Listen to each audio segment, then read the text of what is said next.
You ask Tiger to solve.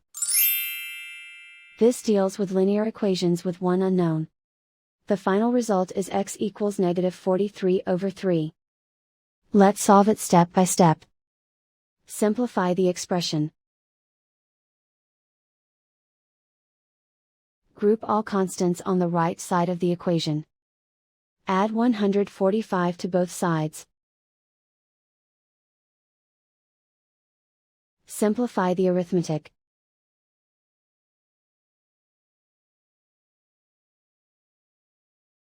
Isolate the x.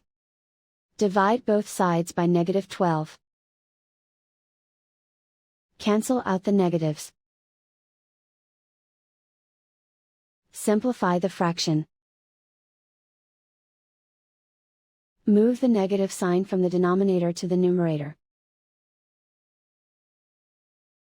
Find the greatest common factor of the numerator and denominator. Factor out and cancel the greatest common factor. And so the final result is x equals -43/3.